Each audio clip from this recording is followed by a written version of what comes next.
عزیزان گرامی قدر، ماہ ذوالحج کی آمد ہے۔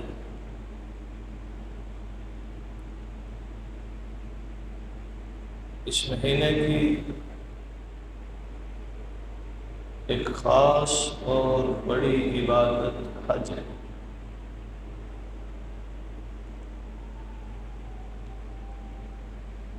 حج کسے کہتے ہیں؟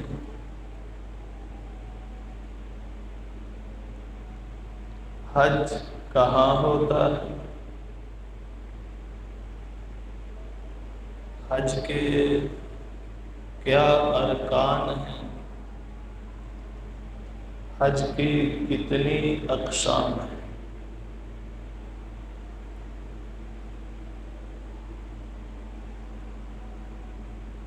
ان چند سوالوں کے پیش نظر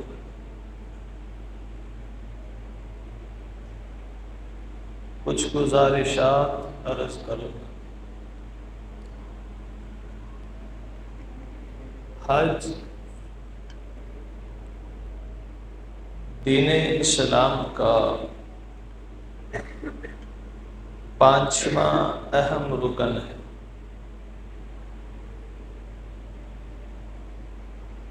جو ہر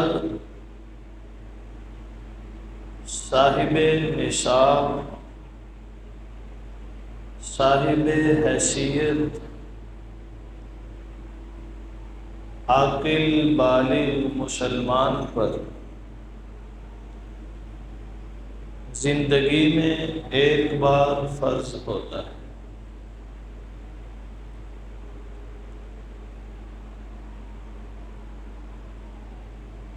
اور یہ حج سرزمین مکہ پہ ادا کیا جاتا ہے۔ مکۃ المکرمہ وہ سرزمین ہے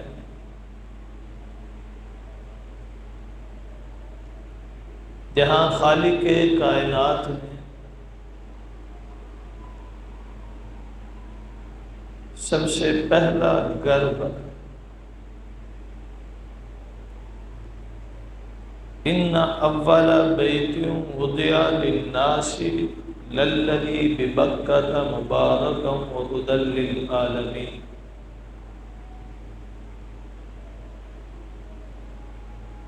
زمین پر جو سب سے پہلا گھر لوگوں کے لیے بنایا گیا وہ بکہ یعنی مکہ مکرمہ میں برکتوں والا اور ہدایتوں والا ہے اہل جہاں کے۔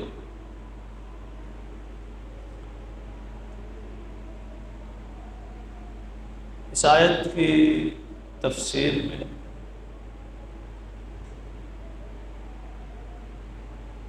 شعب الایمان للبیہقی نے ایک روایت ہے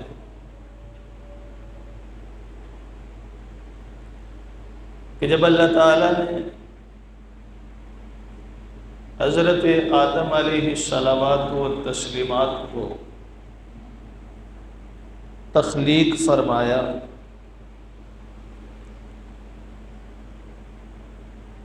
فرشتے تخلیق آدم پر اللہ کے حضور ایک سوال پیش کرتے کہ یا اللہ ہم تیری عبادت تسبیح تحمید کے لیے جب ہیں تو پھر اس انسان کو کیوں تخلیق کیا جا رہا ہے جو باعث فتنہ اور فساد ہو؟ فرشتوں کا یہ سوال اللہ کو ناگوار گزرا، اللہ ان سے ناراض ہوئے۔ فرشتوں کو احساس ہوا تو وہ اللہ کو راضی کرنے کے لیے عرش الہی کا طواف کرنے۔ اللہ نے فرمایا جاؤ میں تم سے راضی ہوں۔ اور جا کر زمین پر میرا ایک گھر بناؤ تاکہ میرے بندوں میں سے جس سے میں ناراض ہو جاؤں وہ آئے اور میرے گھر کا طواف کرے تو میں اس سے بھی راضی ہو جاؤں۔ تو سب سے پہلے زمین پر اللہ کا یہ گھر بنا، بلکہ حضرت عبداللہ بن عمر رضی اللہ تعالی عنہ فرماتے ہیں کہ پوری زمین میں سب سے پہلے جو ٹکڑا بنایا گیا وہ بیت اللہ کا حصہ ہے، جہاں پر خانہ کعبہ ہے، اللہ کا گھر ہے، وہ سب سے پہلے زمین کا حصہ بنایا، باقی زمین بعد میں بنائی۔ اور اسی طرح پہاڑوں میں سب سے پہلے جبل ابو قیس بنایا گیا، باقی پہاڑ اس سے نکال۔ حضرت عبداللہ بن عمر بن عاص رضی اللہ تعالیٰ عنہ فرماتے ہیں کہ اللہ تعالیٰ نے کعبہ کی سرزمین باقی ساری زمین سے 2000 سال پہلے بنائی۔ وہ اللہ تعالیٰ نے پہلے سے متعین کر رکھا تھا کہ یہ وہ جگہ ہوگی جہاں میرا گھر بنے۔ پھر جب حضرت آدم علیہ الصلوات و تسلیمات کو زمین پر اتارا، بعض روایات میں آتا ہے کہ ہندوستان کی سرزمین پر اتارا، بعض کہتے ہیں کہ عرب کی سرزمین پر جدہ میں اتارا۔ بہرکیف حضرت آدم علیہ السلام اللہ کے حضور درخواست کرتے ہیں مولا میں تجھے کیسے راضی کروں؟ اللہ فرماتے ہیں میرا گھر بناؤ اور اس کا طواف کرو۔ حضرت آدم علیہ السلام اللہ کے حکم پر اس جگہ پر پہنچے، پھر اللہ تعالیٰ نے فرشتوں کے ذریعے حضرت آدم علیہ السلام کو جگہ کا تعین کروایا کہ اس جگہ میں میرا گھر بنا ہے۔ تو یوں کہا جا سکتا ہے کہ بیت اللہ کے سب سے پہلے بانی اور اس کے جو مؤسس ہیں، جو اس کے اساس اور بنیاد رکھنے والے ہیں، وہ حضرت آدم علیہ السلام ہیں۔ حضرت آدم علیہ السلام نے بیت اللہ تعمیر کیا اور اس کے بعد اولاد آدم اس کی مسلسل اس کا طواف کرتی رہی اور اس کی حفاظت کرتی رہی۔ ان کے بعد جتنے بھی انبیاء اور رسول آئے وہ اللہ کے اس گھر کی طرف رجوع کرتے رہے۔ پھر جب طوفان نوح آیا تو ساری دنیا تہس نہس ہو۔ طوفان نوح میں اللہ کا یہ گھر بھی مسمار ہو گر گیا، ختم ہو گیا، آثار تک بظاہر نہ رہے۔ حضرت ابراہیم علیہ السلام کو جب حکم ہوا کہ اپنی بیوی اور بچے کو اس بغیر پانی اور بغیر سبزے والی سرزمین پر چھوڑ کر آؤ، تعمیل حکم میں وہ یہاں آئے اور بیوی بچے کو چھوڑ کر چلے۔ اللہ نے اسماعیل علیہ السلام کے ایڑیوں سے پانی نکالا، پانی دیکھا تو وہاں لوگ آباد ہونا شروع ہوئے۔ حضرت اسماعیل علیہ الصلوات و تسلیمات جوان ہوئے تو اللہ تعالیٰ نے حضرت ابراہیم کو حکم دیا کہ اب جاؤ میرا گھر بناؤ۔ حضرت ابراہیم اور حضرت اسماعیل علیہ السلام نے مل کر بیت اللہ کی دوبارہ تعمیر کی، انہی بنیادوں پر جن بنیادوں پر حضرت آدم علیہ السلام نے اس کو تعمیر کیا تھا۔ ایک روایت میں آتا ہے کہ اللہ تعالیٰ نے جبرائیل امین کو بھیجا، انہوں نے پر مارا اور جگہ صاف ہوگی، حکم ہوا یہ جو جگہ صاف ہے اس جگہ پر اللہ کا گھر بنانا ہے۔ جب حضرت ابراہیم علیہ السلام نے وہاں سے کھودا تو پرانی بنیادیں جو حضرت آدم علیہ السلام کے زمانے کی تھیں وہ دکھائی۔ انہی بنیادوں پر حضرت ابراہیم اور حضرت اسماعیل علیہم الصلوات والتسلیمات نے بیت اللہ کو تعمیر کیا۔ اللہ تعالیٰ اس تعمیر کا ذکر قرآن میں فرماتے ہیں، وَإِذْ يَرْفَعُ إِبْرَاهِيمُ الْقَوَاعِدَ مِنَ الْبَيْتِ وَإِسْمَاعِيلُ، جب ابراہیم اور اسماعیل بیت اللہ کی دیواریں اٹھا رہے تھے، رَبَّنَا تَقَبَّلْ مِنَّا إِنَّكَ أَنْتَ السَّمِيعُ الْعَلِيمُ۔ بڑا عجیب جملہ ہے اور قابل غور آیت ہے کہ دنیا کی سب سے عظیم عبادت،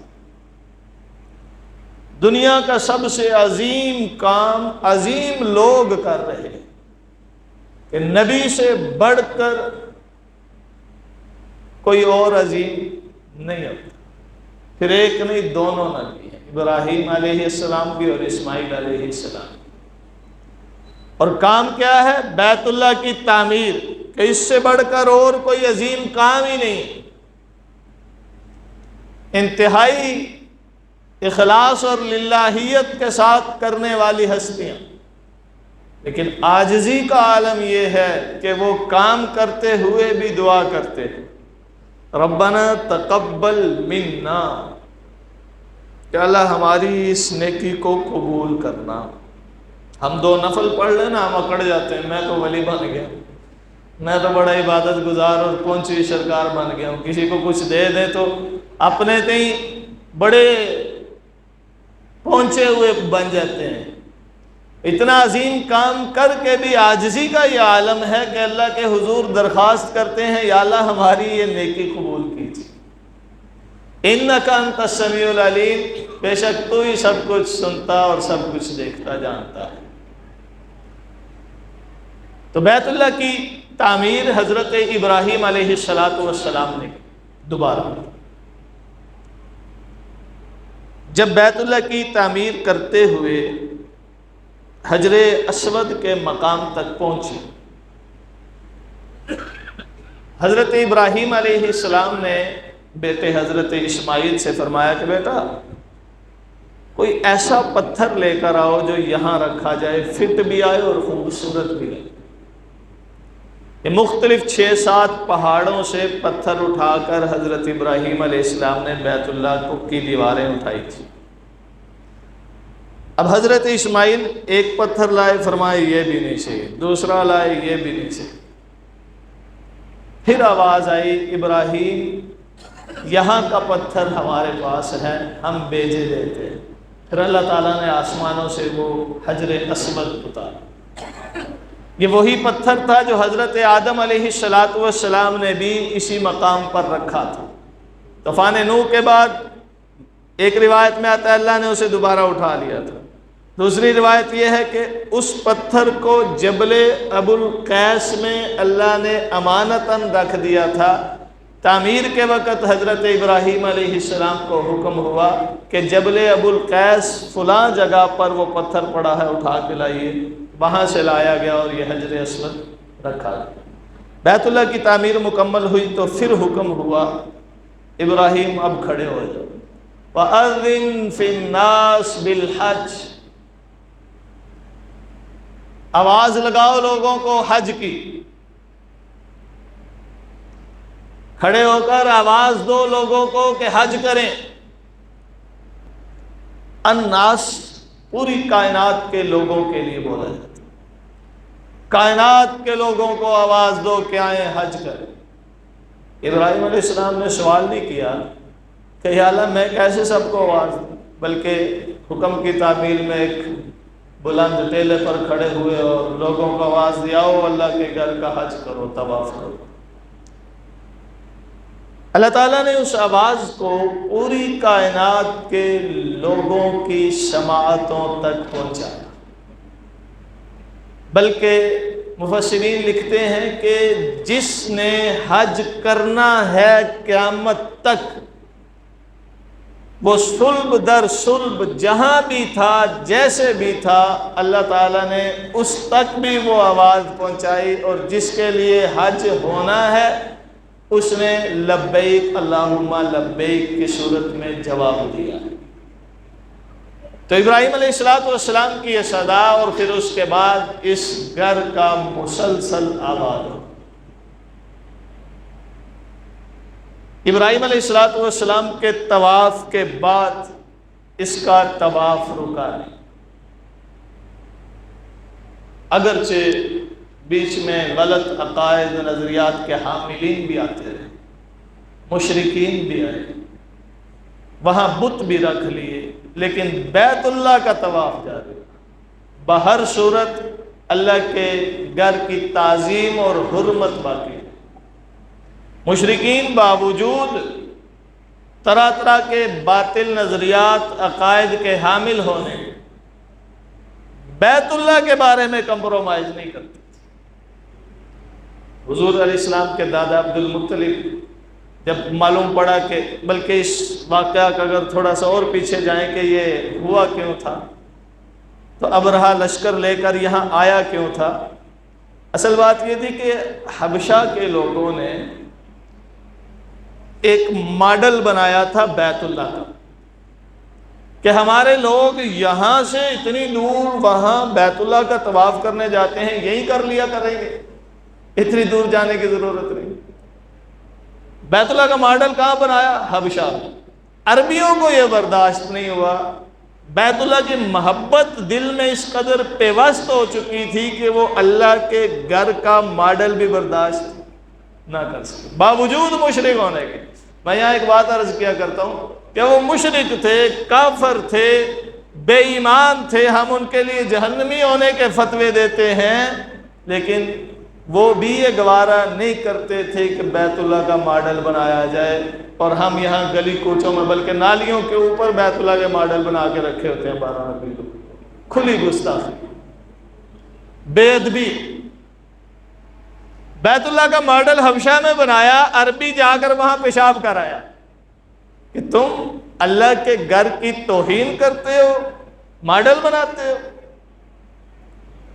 جب کسی عربی نے وہاں پیشاب کیا، اس بات پر ان کو غصہ آیا، اور وہ ہاتھیوں کا لشکر لے کر مکہ کی طرف دوڑے کہ ہم بیت اللہ کو گرا دیں، رولا ہی ختم۔ اب جب وہ یہاں تک پہنچے، عبد المطلب کے اونٹ وہاں چر رہے تھے، انہوں نے اونٹ قبضے میں لے لیے۔ ابھی مکہ سے کچھ فاصلے پر ٹھہرا ہوا ہے یہ لشکر، لشکر ابرہہ یا ہاتھیوں کا لشکر۔ سورۃ فیل میں اس کی پوری وضاحت ہے، الم تر کیف فعل ربک باصحاب الفیل۔ عبد المطلب آئے، اب ابرہہ نے سمجھا کہ یہ بیت اللہ کے حوالے سے بات کرنے آئے ہوں گے، قوم کے سردار ہیں، لیڈر ہیں، کیسے آنا ہوا؟ یہ جو تم نے میرے اونٹ پکڑے جو چر رہے تھے یہاں، یہ مجھے واپس کر۔ وہ بڑا پریشان ہوا، کہنے لگا میں سوچ رہا تھا کہ تم بیت اللہ کے حوالے سے بات کرو گے، تم اپنے اونٹوں کی بات کر رہے۔ عبد المطلب نے جواب دیا، وہ جانے اور اس کا مالک جانے، مجھے تو اپنے اونٹوں کے لیے۔ اونٹ لیے اور سائڈ پہ ہو گئے۔ پھر جو ہاتھیوں کا انجام ہوا وہ ساری دنیا نے دیکھا اس کو۔ تو بیت اللہ کی تعظیم وہ لوگ کرتے تھے، اور وہ مانتے تھے کہ اس گھر کا رکھوالا کسی صورت برداشت نہیں کرتا کہ اس کے ساتھ کوئی کمی بیشی کی جائے۔ جب حضور علیہ السلام جوان تھے، 35 سال عمر تھی، بیت اللہ کی دیواریں گر گئی تھی۔ کہتے ہیں کہ ایک عورت وہاں دونی دینے کے لیے گئی تو غلاف کعبہ کو آگ لگ گئی، جس سے عمارت کو نقصان پہنچا۔ اب مشرکین مکہ مشاورت کرتے ہیں کہ ہم دوبارہ بیت اللہ کو بناتے ہیں، تعمیر کرتے ہیں۔ طے ہو گیا، ٹھیک ہے جی، پیسے جمع کیے، بنانے لگے۔ بنانے سے پہلے دیواریں گرانی پڑنی تھی۔ آگے بڑھتے ہیں تو ایک سانپ ہے جو بیت اللہ کے دیوار پر بیٹھا ہوا ان کو آگے نہیں بڑھنے دے، بڑے پریشان ہوئے، مل بیٹھے، پھر مشورہ کیا اور قسم کھائی کہ سارے اس گھر کے رب کی قسم کھا کر کہتے ہیں کہ ہم اپنی کمائی میں 1 روپیہ بھی حرام کا نہیں شامل کریں گے، جتنی کمائی حلال کی ہوگی وہ بیت اللہ پر لگائیں۔ جب یہ معاہدہ کر لیا اپنے تئیں، پھر دیکھا کہ ایک پرندہ آیا اور سانپ کو اٹھا کر لے گیا، وہ سمجھے کہ اللہ تعالیٰ کو ہمارا یہ معاہدہ پسند آیا۔ پھر ولید کو کہا ذرا تم آغاز کرو، اس نے 1-2 اینٹیں گرائی، اس کے بعد وہ سو گئے کہ کل تک اگر ولید کو کچھ نہ ہوا تو پھر ہم بیت اللہ کو منہدم کریں گے، اگر ولید کو کچھ ہو گیا تو پھر ہم ہاتھ نہیں لگائیں گے۔ اس قدر بیت اللہ کی تعظیم ان کے دلوں میں تھی۔ اب جب اگلے دن دیکھا کہ ولید کو کچھ نہیں ہوا تو انہوں نے ساری دیواریں گرائیں اور دوبارہ بنانا شروع کی۔ جدہ کے ساحل پر ایک یمنی تاجر کی کشتی ٹکرا کر تباہ ہو گئی تھی، اس کے تختے لکڑی اٹھا کر لے آئے کہ چھت بھی ڈالیں گے، اور یہاں پر اپنی حلال کمائی سے جس قدر ممکن ہوا بناتے گئے۔ انہوں نے 2 کام کیے مشرکین مکہ نے اسے، ایک تو دیواریں اونچی کی اور ساتھ میں دروازہ اونچا کر دیا کہ ہر کوئی اندر نہ گھسے، اسے ہی اندر جانے دیا جائے جسے اجازت ملے، ہر کوئی اندر جاتا ہے جس کی وجہ سے اسے زیادہ نقصان ہے۔ دوسرا کام یہ کیا کہ بیت اللہ کو چھت ڈالی، اس سے پہلے چھت کا تصور نہیں تھا۔ جب دیواریں کھڑی کر دی، یہاں تعمیر کے دوران ان کے مابین ایک جھگڑا بھی ہوا، سیرت کی کتابوں میں یہ لکھا ہوا ہے کہ بیت اللہ کی تعمیر کے دوران حجر اسود کو اٹھا کر اس کی جگہ پر کون رکھے گا، جھگڑا ہو گیا۔ ہر قبیلے کا سردار کہنے لگا میں رکھوں گا، اور پورا قبیلہ اس کے پیچھے کہنے لگا ہمارے سردار کا حق ہے، ہمارے سردار۔ یوں ان کے درمیان اس قدر یہ اختلاف شدت اختیار کر گیا کہ تلواریں نکل آئیں۔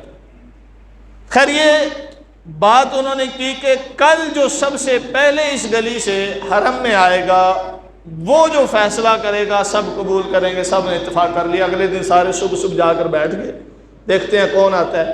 سامنے سے حضور خاتم المرسلین صلی اللہ علیہ وسلم۔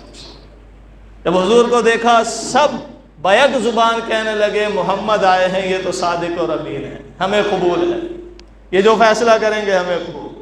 حضور علیہ السلام نے چادر منگوائی، حجر اسود کو چادر پہ رکھا، فرمایا ہر قبیلے کا سردار آئے اور چادر اٹھائے۔ سب نے اٹھائی۔ حضور نے جب سب نے اٹھا لیا حجر اسود کو، حضور نے اپنے ہاتھوں سے دیوار اٹھائی، کسی کو اختلاف بھی نہیں۔ تعمیر کرتے ہوئے میں عرض یہ کر رہا تھا کہ جب انہوں نے دیکھا کہ بیت اللہ کی دیواریں کھڑی ہو رہی ہیں لیکن پیچھے پیسے کم پڑ گئے، یہ مکمل تعمیر نہیں ہو سکے گی، انہوں نے کچھ حصہ چھوڑ کر دیوار اٹھایا، جسے آج حتیم کہتے ہیں۔ وہ حصہ 4 دیواری سے باہر ہے، تھوڑی سی دیوار اٹھائی ہوئی ہے، جانے والوں نے بخوبی دیکھا ہوگا، وگرنہ تصویروں میں بھی دیکھا جا سکتا۔ وہ اصل میں بیت اللہ کا حصہ ہی ہے۔ حتیم کے اندر جس نے 2 نفل پڑھے ایسے ہی ہے جیسے بیت اللہ کے اندر پڑھے۔ حتیم کے اندر جس طرف منہ کرے گا اسی طرف قبلہ ہے۔ تو بیت اللہ کی تعمیر کے وقت حضور خاتم المرسلین صلی اللہ علیہ وسلم بھی ان کے ساتھ ساتھ۔ پھر اس کے بعد نبی مکرم صلی اللہ علیہ وسلم نے جب مکہ فتح کیا تو آپ علیہ السلام نے ایک خواہش کا اظہار کیا، میرا دل چاہتا ہے کہ میں بیت اللہ کو اسی طرز پر تعمیر کروں جس طرز پر حضرت ابراہیم نے کیا، یعنی یہ جو حتیم باہر چھوڑا ہے اسے بھی اندر شامل کر دوں، یہ خواہش تھی، لیکن عملی طور پر اس لیے اقدام نہیں کیا۔ حضور نے فرمایا نئے لوگ مسلمان ہوئے ہیں تو کہیں بدظن نہ ہوتے، اس قدر لوگوں کے خیالات اور افکار کا لحاظ رکھا گیا۔ پھر جب عبداللہ بن زبیر رضی اللہ تعالیٰ عنہ نے مدینہ کی گورنری سنبھالی تو انہوں نے حضور کی خواہش کے مطابق ویسا ہی بنا دیا، مکمل دیواریں اٹھا دی۔ پھر بعد میں جب بنو عباس آئے انہوں نے پھر اس کی دیوار گرا دی، اور جو مشرکین نے تعمیر کیا تھا اسی طرز پر تعمیر کر دی۔ جب خلیفہ ہارون الرشید تخت پر بیٹھے تو انہوں نے کہا میرا دل کرتا ہے میں دوبارہ اس کو ویسے بنا دوں جیسے عبداللہ بن زبیر نے بنایا تھا اور جو حضور کی خواہش تھی۔ امام مالک نے فتویٰ دیا اب ایسا نہ کرو، اگر تم ایسے بناؤ گے آنے والا حکمران پھر توڑے گا تو یہ بیت اللہ کھیل تماشا بن جائے گا، اب یہ جہاں ہے اس کو یہیں رہنے دو، اس میں کوئی دخل نہیں دے گا۔ وہ امام مالک کے فتوے کے بعد آج تک بیت اللہ ویسے ہی۔ تو میں یہ عرض کر رہا تھا، یہ بیت اللہ کی مختصر تاریخ عرض کی کہ بیت اللہ اللہ کا زمین پر سب سے پہلا گھر ہے۔ یہ وہ ارض مقدس ہے کہ جہاں ایک نیکی 1,00,000 نیکی بن جاتی ہے۔ ایک نیکی کرو گے تو 1,00,000 نیکی لکھی جائے گی۔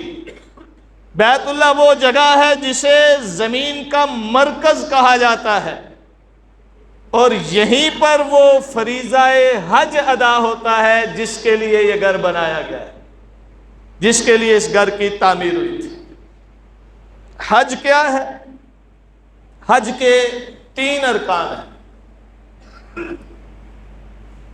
احرام باندھنا، عرفات میں قیام کرنا اور طواف زیارت کرنا۔ جس نے یہ 3 ارکان 3 فرائض ادا کر لیے اس نے حج ادا کر۔ احرام باندھ کر کے جب حج کے لیے داخل ہوتے ہیں میقات میں تو ایک فرض ادا ہو جاتا ہے۔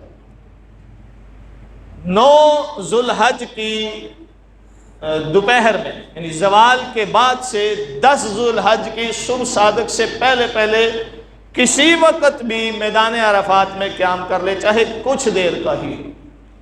9 ذو الحج زوال کے بعد 10 ذو الحج کی صبح سے پہلے پہلے اگر عرفات میں کچھ دیر قیام کر کے آ گیا کسی وقت بھی، اس دوران دوسرا فرض بھی ادا ہو جائے۔ اور تیسرا فرض کیا ہے؟ طواف زیارت۔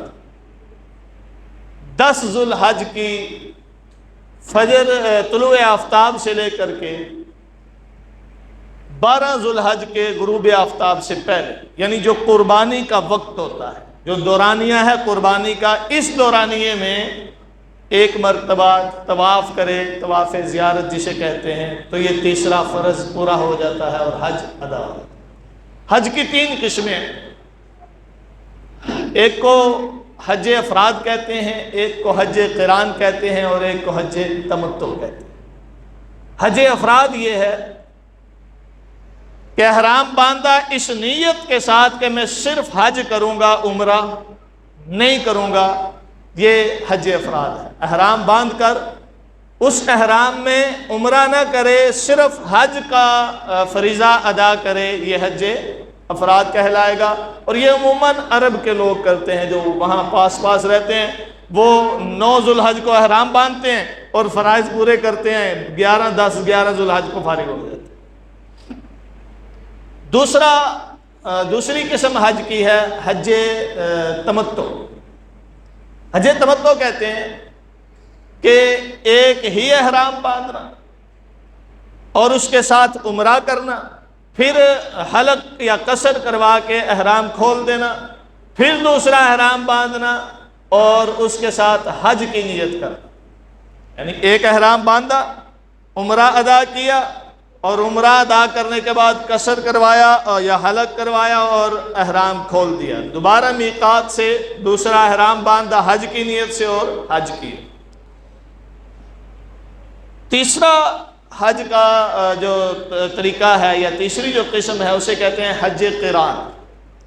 ایک ہی احرام باندھا ہے، اس میں پہلے عمرہ کرنا ہے، حلق اور قصر نہیں کروانا، پھر حج کا فریضہ ادا کرنا ہے، فریضہ حج کی ادائیگی کے بعد حلق قصر کروا کر عمرہ اور حج کا ایک ہی مرتبہ احرام کھول دے۔ اب یہ جو 3 قسمیں ہیں، افراد، تمتع، قران، ان میں جو حج افراد ہے اس میں حج کی کوئی قربانی نہیں۔ حج قران یا حج تمتع کریں گے تو شکر حج کے لیے، حج کا شکر ادا کرنے کے لیے کہ عمرہ بھی کر لیا اور حج بھی کر لیا، ایک قربانی واجب ہوتی ہے حج کی۔ حج قران اور تمتع میں قربانی واجب ہوتی ہے حج کی۔ یہ میں اس لیے عرض کر رہا ہوں، عموماً لوگ جاتے ہیں اور یہ جو ہمارے پاکستانی لوگ ہوتے ہیں یہ زیادہ تر حج تمتع کرتے ہیں. اب یہ حج تمتع کریں یا قران کریں، حج کی قربانی الگ سے ہوگی، اور جو صاحب نصاب ہے تو اس کا واجب الگ سے ہے. یوں کہہ لیں صاحب نصاب بھی ہو اور حج قران بھی کرے تو وہ ایک قربانی نہیں کتنی کرے گا؟ 2 کرے گا. تو ایک قربانی کر کے سمجھے کہ میرا فریضہ ادا ہو گیا، تو ایسا نہیں. یہ پیش نظر رکھنا ضروری ہوتا ہے. تو یہ وہ عبادت ہے کہ جس کے بارے میں نبی مکرم صلی اللہ علیہ وسلم نے فرمایا. میں نے پہلے عرض کیا یہ وہ عبادت ہے جو حضرت آدم علیہ السلام کے زمین پر آنے سے پہلے سب سے پہلے ادا کی گئی.